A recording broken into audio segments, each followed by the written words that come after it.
Hello, আসসালামু আলাইকুম। কি অবস্থা? সবাই কেমন আছেন? আশা করি অনেক ভালো আছেন। আমি অনেক ভালো আছি। আজকে আমি রান্না করেছি সবজি খিচুড়ি। তো এখানে আমি সবজি খিচুড়ির জন্য সকল উপাদানগুলো কেটে নেব, সাথে মুরগির মাংসও দিব। তো সেজন্য আমি আগেই সব কিছু কেটে নিয়েছি। যেমন এখানে ছিল বাঁধাকপি, তারপর নিয়েছি মসুরির ডাল, তারপর নিয়েছি সবজি লাউ। লাউটা আমার মোটামুটি পছন্দের। তারপর নিয়েছি এখানে আলু আর গাজর। তারপর নিলাম মাংস, এটা আগে থেকে কেটে ধুয়ে নিয়েছিলাম। তারপর এখানে পেঁয়াজ মরিচ যেগুলো আগেই কেটে নিয়েছি। আর এটা ধনিয়া। ধনিয়াটা আমার অনেক পছন্দের উপাদান। আর এখানে মূলত চাল। আমি আজকে খিচুড়িটা ভাতের চাল দিয়ে রান্না করব। তো এখানে চলো একটা পাতিল বসিয়ে দিলাম। পাতিলটা গরম হওয়ার জন্য অপেক্ষা করলাম। তারপর দিয়ে দিলাম তেল। তেলটা গরম হয়ে আসলেই আগে থেকে কেটে রাখা পেঁয়াজ মরিচের কুচি এগুলো দিয়ে দিব। তো এগুলো দিয়ে ভালো করে নেড়ে চেড়ে ভেজে নেব। ভাজা হয়ে গেলেই দিয়ে দেবো তেজপাতাটা, আর দিয়ে দেবো গরম মশলা। তো এগুলো একটু ভেজে নিলাম। তারপর দিয়ে দেবো পরিমাণ মতো আদা রসুন, দিয়ে দেবো লবণ, তারপর দিব পরিমাণ মতো হলুদ, দিয়ে দেবো মরিচের গুঁড়ো। তারপর একটু সামান্য পানি দিয়ে ভালো করে কষিয়ে নিব। এই তো কষানো হয়ে গেলেই এখানে আমি আলাদা করে মাংসগুলো ভেজে নিলাম। ব্রয়লার মুরগি যেহেতু, তাই আমি আগে থেকে একটু ভেজে নিলাম। এইদিকে তারপর কষানো হয়ে গেলে দিয়ে দিলাম আগে থেকে কেটে রাখা আলু আর গাজরের টুকরো। এগুলো দিয়ে একটু কষিয়ে নিব। এগুলো তো কষিয়ে নিচ্ছি।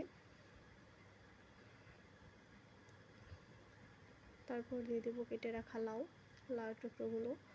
এগুলো দিয়ে আবার একটু ভালো করে নেড়ে চেড়ে নেব।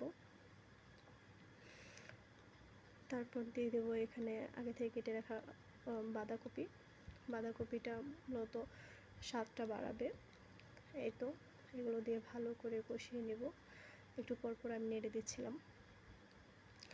তারপর দিয়ে দেবো ভাজা মাংসগুলো দিয়ে ভালো করে কষিয়ে নেব। মাংসগুলো কষানো হয়ে গেলে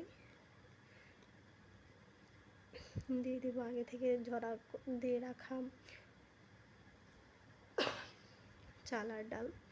তো ওইগুলোর জন্য আমি আগেই সবজিগুলো ভালো করে কষিয়ে নিলাম, কারণ যেহেতু সবজি একটু সিদ্ধ হতে টাইম লাগছিল।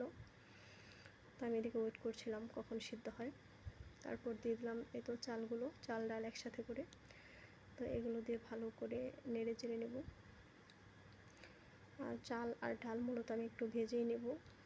তো এগুলো হালকা ভেজে নিলাম।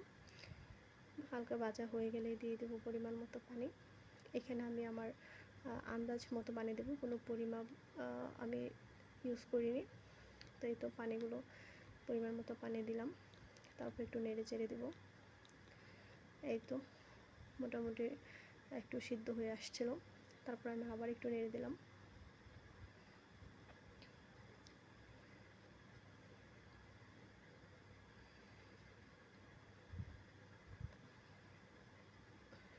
তারপর ঢাকনা দিয়ে ঢেকে দিব।